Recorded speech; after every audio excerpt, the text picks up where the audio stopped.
ez dakit, pasan asteko garaipenan ondoren, zelan hartzen den aste hau lanarekiko, danarekiko ez, iaia helburua lortuta, eta lasai hau hartzen da, hastia.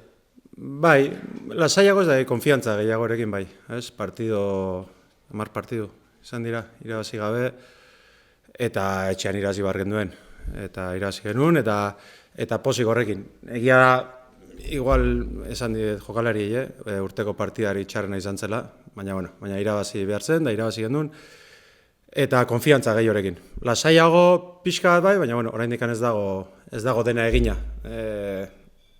Gutxi falta, edo puntu bat, 3 puntu falta zaizkigu, baina bai, konfiantza gehiorekin, gelditzen diren 4 partida hauetan, beste puntu sorta bat berreskuratzeko gogoakin. Kasu denetarik ikusia futbolian, baina zuen gatikan, zuen esku dago. Bai, argi dago, azkenean ikusi behar da ez, behar alamaren partida ikusi behar da, baina gure esku dago, gu partida bat irabazita, egina daukagu. Gero igual puntu batekin, edo punturik lortu gabe, baina gero baditugu ere bai helburu txiki batzuk ez, etxean 2 partida bakarrik irabazitugu, etxean ondo bukatu nahi dugu, alden puntu gehien lortu, eta horrek ere ematen digu ez, motivazio hori lanean jarraitzeko bukara arte. Eta lehenengo pausotxo hori Atletico Madrid izango da, ez da aurkari erreza, ez da zelai erreza, gainera kriston boladakin, 7 garaipen liga eta kopan, esku hartzeko aukei zei bat, baina Eibar non dagoen ikusteko, beste sentsazio batzuk. Bai, komplikatu izango dela seguru, ez? Oso emaitza honekin dator, Atletico Madrid, baina egia da, aurreko taldeen aurka nahiko partidu txukunak egin ditugula, eta ez gerala urruti bili, ez?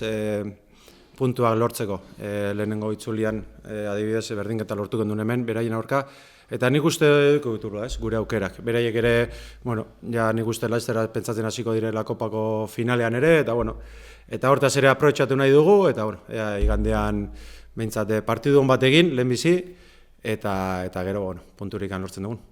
Eta, idei izango da, helburu txiki hoiei, aipatu ditzuzunak hoiei esku hartu baino lehen, helburu potoloa lortu, alik eta lehen hau, eta gero apaituko dugu denbotan dira. Hori da, lehenik eta behin lehenengo maila mantentzea, esan den bezala, gertu ikusten dugu, oso gertu, baina oraindik ez dago egina, eta hori da helburu nagusiena, urte hasierako helburua, eta hori lortuta, gero ikusiko dugu ze helburu txiki dauzkagu, baina oso kontzentziatuta gaude, oraindik ez daukagula bukatuta ez, lan hori.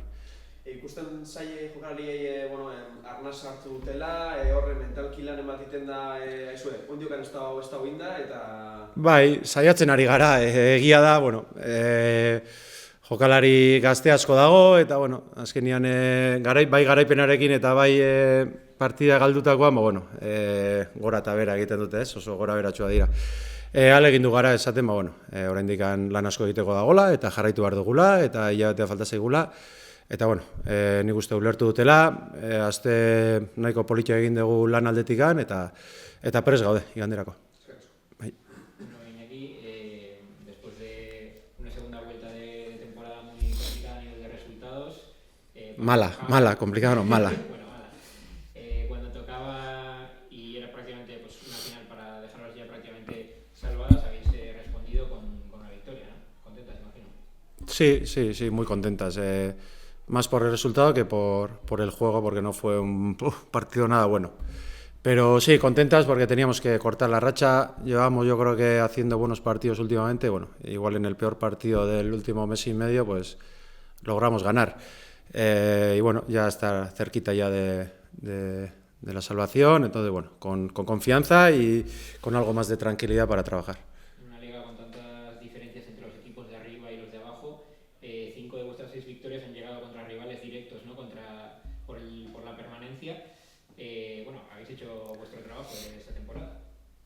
Sí, no está terminado, repito, pero sí, al final nuestra liga ya sabíamos cuál era, estamos cumpliendo en ese sentido, todavía no ha terminado, pero estamos cumpliendo, pero queremos más, ¿no? Como he dicho antes, también contra los equipos de arriba, yo creo que hemos hecho buenos partidos, puntuando poco, y bueno, y el domingo tenemos una nueva oportunidad, ¿no? Para ya certificar esa salvación e intentar, pues bueno, hacer un mejor juego que esta semana pasada y sacar algún punto para ya salvarnos. Eso es, toca visitar a un Atlético de Madrid que viene en un estado de forma muy bueno, pero bueno, también tampoco se están jugando prácticamente nada, entonces bueno. Sí, solo que bueno, tienen muy buenas jugadoras, vienen de una racha muy buena, juegan en casa, será un partido dificilísimo, ¿no? Pero bueno, nosotros vamos confiadas, ¿no?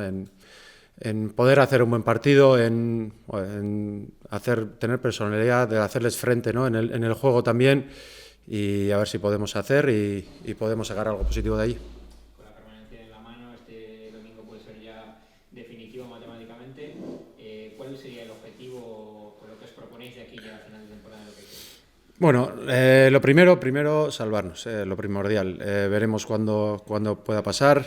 No sé si necesitaremos un punto, ninguno, 3, pero lo primero salvarnos y luego sí que tenemos pequeños retos, ¿no? Pequeños retos en cuanto a, bueno, intentar en casa tener 4 victorias a final de año, intentar llegar a 30 puntos o los más puntos posibles, ¿no? Para también decir, ostras, nos hemos salvado por méritos propios, ¿no? Normalmente la salvación suele estar en 26, 27, 25 todos los años.